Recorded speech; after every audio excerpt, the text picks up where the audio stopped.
ఆసిఫాబాద్ నుంచి ఉట్నూరు వరకు రోడ్డు చాలా ఇబ్బందికరమైన పరిస్థితి ఉంది అధ్యక్ష.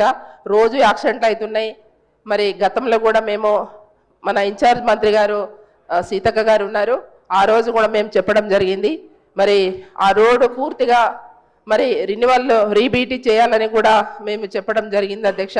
కానీ ఇప్పటి వరకు ఆ రోడ్డు గురించి అసలు పట్టించుకోవట్లేదు అధ్యక్ష. మీ ద్వారా మేము కోరేది ఏంటంటే అధ్యక్ష, ఇప్పుడు గాదేగూడ మండలి కూడా మరి అక్కడ కూడా బీటీ రినివల్స్ అధ్యక్ష, ఆర్ఎండ్బి రోడ్స్ కానివ్వండి, తర్వాత మరి ఏదైతే పంచాయతీరాజ్ రోడ్స్ కానివ్వండి, ఇవి కూడా చాలా చెడిపోయి చాలా అధ్వానంగా పరిస్థితిలో ఉన్నాయి అధ్యక్ష. కనీసం అంబులెన్స్ పోయే పరిస్థితులు కూడా లేవు. ఏదైతే గాదిగూడ మండలి నుంచి కూడా మారుగూడ నుంచి కొలమ్మ వరకు కూడా చాలా ఇబ్బందికర పరిస్థితి ఉంది. ప్రజలు చాలా ఇబ్బంది పడుతున్నారు. కాన్స్టిట్యుయెన్సీ అక్కడ ఏ ఎమ్మెల్యే ఉన్నారని కాదు, అధికార ఎమ్మెల్యేలకు ఒక రకంగా, మరి ప్రతిపక్ష ఎమ్మెల్యేలకు ఒక రకంగా కాదు అధ్యక్ష.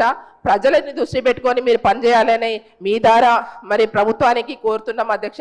ఏదైతే మన అధ్యక్ష ఇప్పుడు మనకు మన ప్రాజెక్టు విషయం వస్తే అధ్యక్ష, కొమరంభీం ప్రాజెక్టు మరి చాలా రోజుల నుంచి డ్యామేజ్ ఉంది.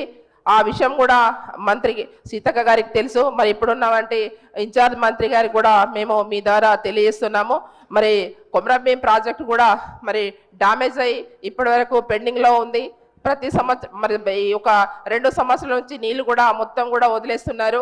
దాంట్లో భాగంగా ఏవైతే బ్రిడ్జెస్, ఇప్పుడు గుండీ బ్రిడ్జెస్ కానీ, మన తర్వాత లక్మాపూర్ బ్రిడ్జ్ కానీ సగం అయి అట్లనే ఆగి ఉన్నాయి అధ్యక్ష. 2 సంవత్సరాల నుంచి 1 రూపాయి కూడా మరి శాంక్షన్ చేయట్లేదు.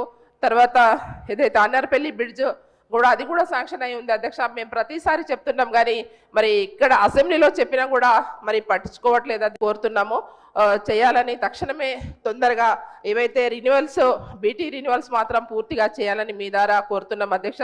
ఏదైతే మన గిరిజన ఆశ్రమ పాఠశాలలో పనిచేస్తున్నామంటే మరి సిఆర్టీల సమస్య వాళ్ళకు టైం స్కేల్ ఇవ్వాలని మరి వాళ్ళు కోరుతున్నారు అధ్యక్ష. ఎందుకంటే పాపం వాళ్ళకు ప్రతి నెల సాలరీస్ కూడా రావట్లేదు. 8 నెలల నుంచి సాలరీస్ పెండింగ్లో ఉన్నాయి అధ్యక్ష. వారికి కూడా ఇవ్వాలని కోరుతూ మరి ఇంకా చాలా సమస్యలు ఉన్నాయి అధ్యక్ష. అవి కూడా మీరు ఇప్పుడైతే మేము చెప్పిన సమస్యలు అయితే ఖచ్చితంగా మరి తొందరలో ఇక్కడ అసెంబ్లీలో మాట్లాడినా కూడా మేము అక్కడ కనీసం ఏ స్పందన లేదు. మరి ఇప్పుడు ఇన్ఛార్జ్ గారు మంత్రి గారు మరి జూపల్లి గారు ఉన్నారు, వారి దృష్టికి మీ ద్వారా తీసుకెళ్తున్నాము.